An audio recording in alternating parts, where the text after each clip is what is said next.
All right, welcome to another edition of Money Game Sports. You know what the team is about: football, it's about sports, and it's about the beautiful game we love. I remain Chijoke Eziali, and with me is my dynamic partner. I am Shehu Bello. Yay, Shehu Bello. It's been a while, and we're enjoying the weather in Nigeria currently.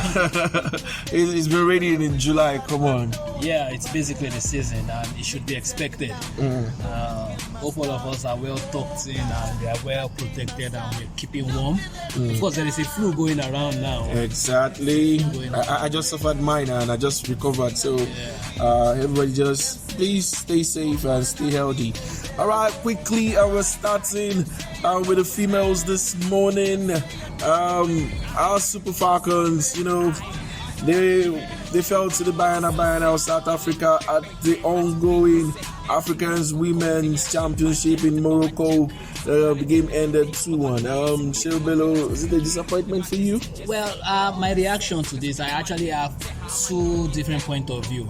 First, I felt disappointed. I always hate losing to the South Africans, so I would rather lose to Comoros Island than South Africa. But notwithstanding, I also look at it this way: the Super Falcons have dominated the female game for well over 20, almost 30 years, and at some point it is actually natural for you to experience of what we call cycle of retrogression. So what we now look at in Nigeria is how long are we going to be downtrodden, as it were, regarding the game, the female game.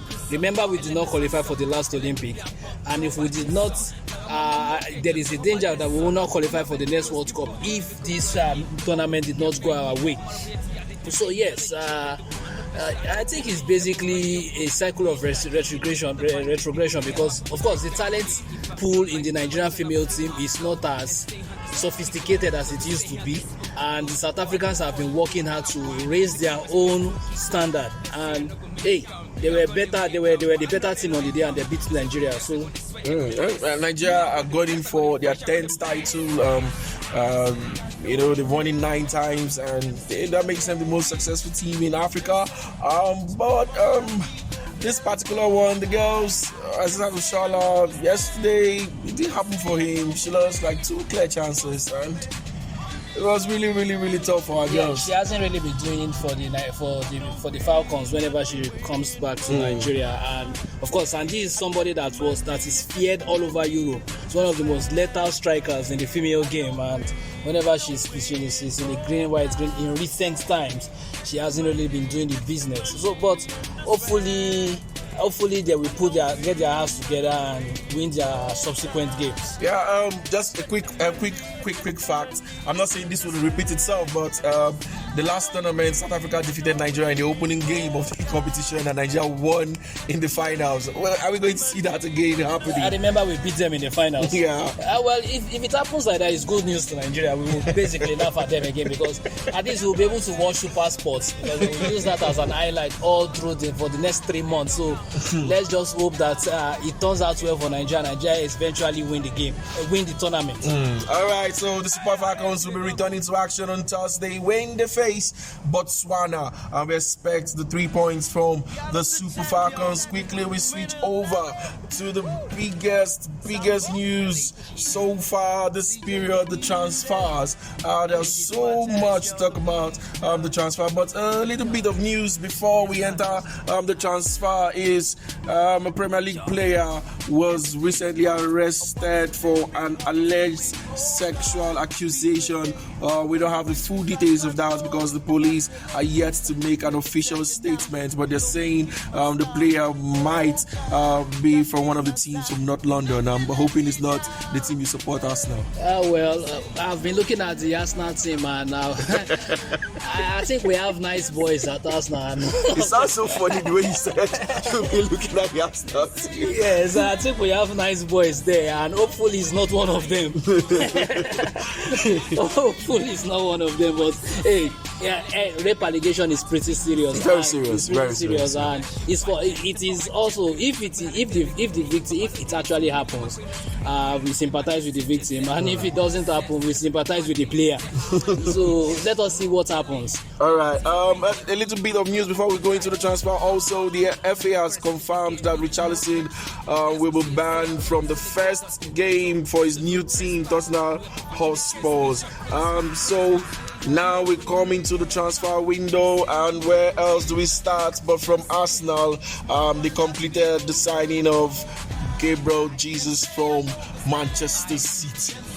That is. I think as it is the biggest transfer news so far in the window.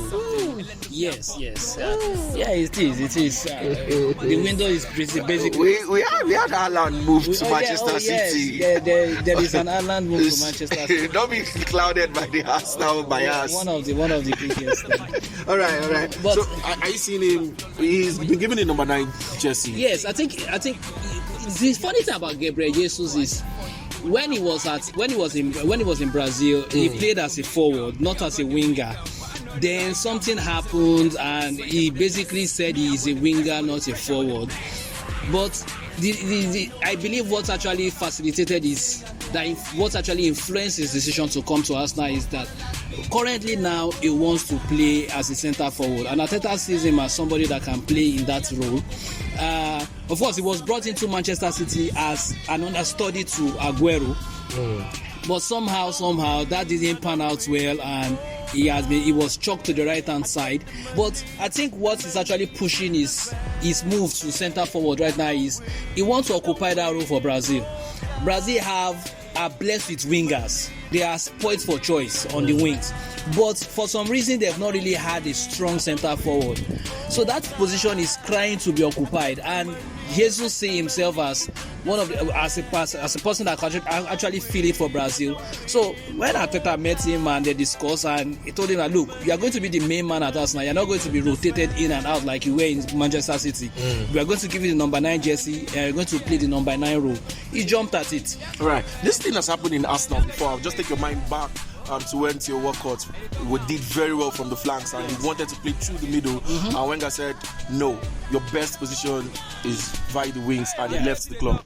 Yes, the thing is that is not the full gist of this. That's not the full details. When Theo Walcott came to Arsenal, Wenger said he saw him playing through the middle in the future, but he's going to train him from the right. He's going to start his education from the wings. After some years, Walcott agitated that he wants to play from the middle. In fact, there was one particular year that he wanted to renew his contract with Arsenal, and one of the conditions is that he will play from the middle. Now he played from the middle. He scored some goals. Then, of course, because he doesn't really have the movement and the talent to play from the middle, it was easily figured out, and he struggled there. Later, Walcott himself, when he now saw that he was out of the team, he wasn't really getting matches from that place anymore. He went to meet Wenger and decided that he is actually a winger. But eventually, longer short of the story, he left the club. But even after he left the club, when he went to Everton, he didn't play as a striker. He played as a winger. Yeah, it was surprising for a lot of people, because you fought so hard to be from the center, and you went to other clubs playing from the wings. So I hope Gabriel Jesus will just stick to the and not cause us now the problem again. I hope so too. All right. We'll still continue with the transfers, because it is the biggest now. You know, it's the end of the season, it's the summer, and teams are really buying players. And Manchester United have finally made their first signing under Ten Hag. It is Malacia from Feyenoord. Well, at least this didn't take them 2 years to negotiate. They completed the signing. That is good. United are on the verge of completing another signing after this. Christian Eriksen. Oh yes, Eriksen on free transfer. Exactly. After plenty begging. Listeners, he's an Arsenal man, so you understand the bias. So it's basically what I will always come hard on Manchester United, and I still feel the club haven't gotten their house together. of course, Ten Hag will do his best. He appears to be somebody that knows what he wants, but unfortunately, the club are not really making it easy for him. Who is this Barcelona player that they are running after? What's his name again? Frank de Jong. Frank de Jong. The club doesn't want to sell. The player doesn't want to come. Man, you are using dollars to chase him up and down Europe. No. That's not the true picture. Now, the club wants to sell. Wants to sell, but they are tactical about it. Well, according to the president, they say they don't want him to go. Yeah, they don't want to hurt the players' feelings. But let's face it, they don't want to sell, but they brought in Kessie, and they have Busquets, and they have Pedri and Gavi. Yes. So there's no place in this team. Remember, Xavi is not a huge fan. Yeah. They might be telling you, oh, we like him, but if you're not playing him, there's no need keeping him. But I also have a problem with Manchester United regarding this. Now, this is a player that clearly doesn't want to come and play for you. Exactly, that's true. Why do you have to expend so much energy to bring in a player that doesn't want to be in your team? When he comes in, of course, he may eventually come. Maybe if Barcelona force him out, of course, when they get good money from Manchester United, look, we want you to go here.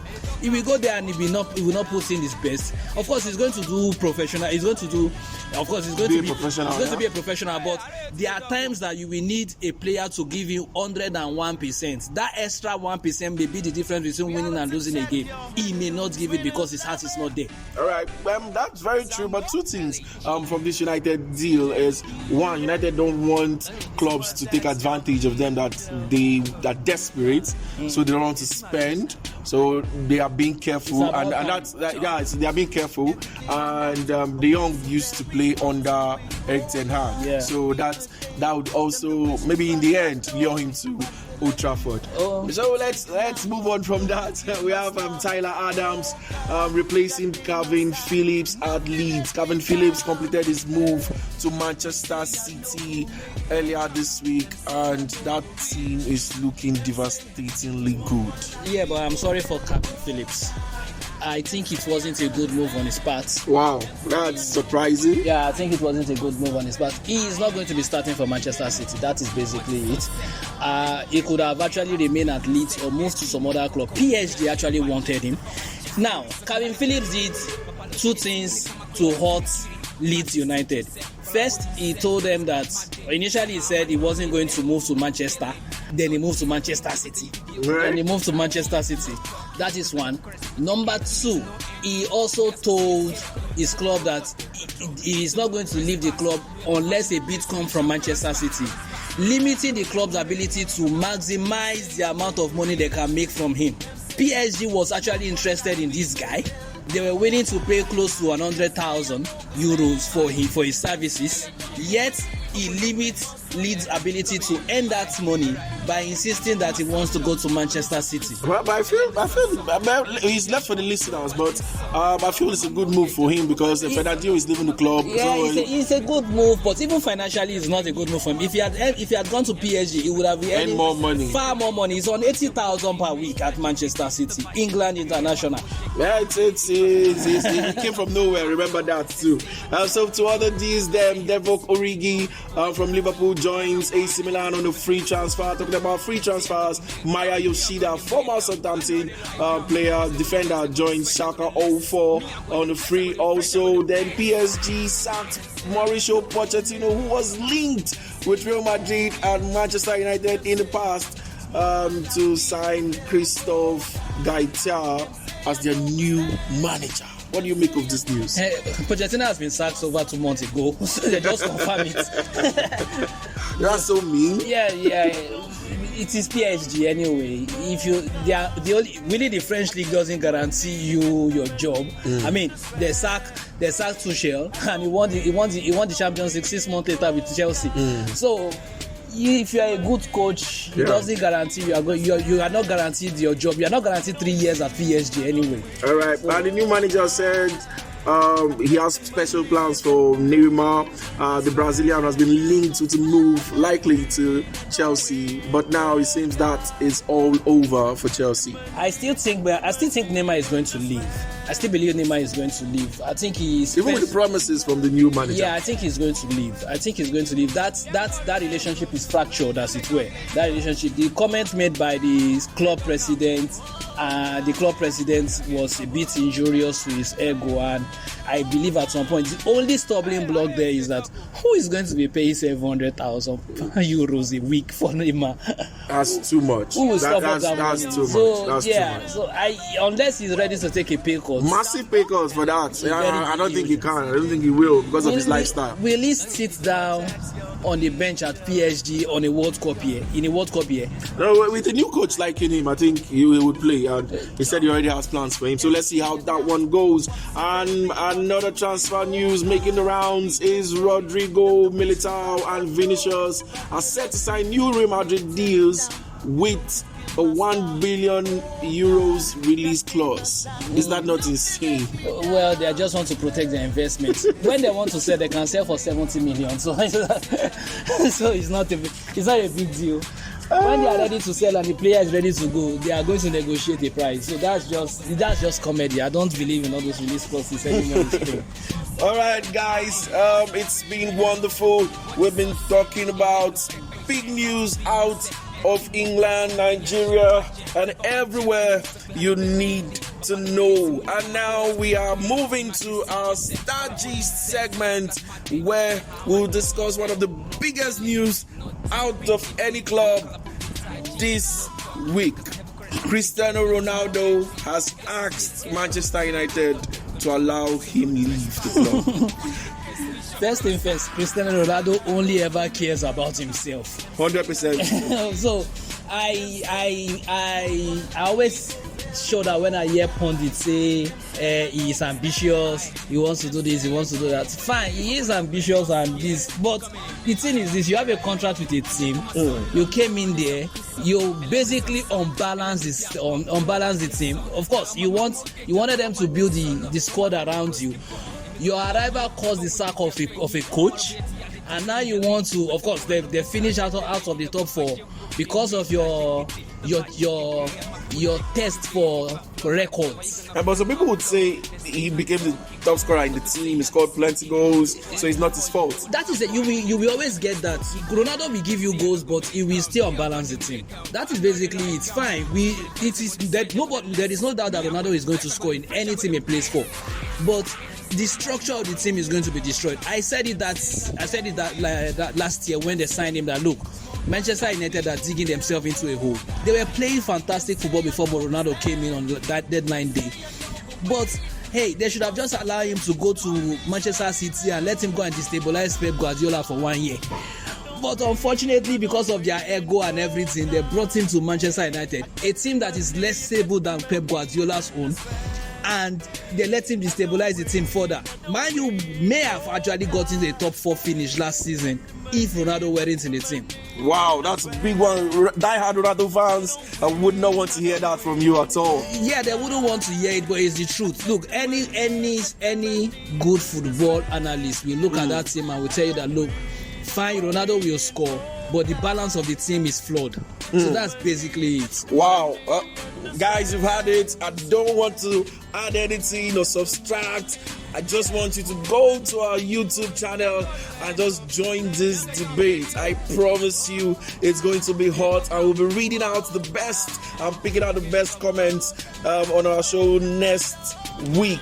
Remember to join us on Money Game Sports. Money Game Sports is the #1 podcast show in Africa as it stands today. And Shehu Bello, I'll always leave you to do the last speech.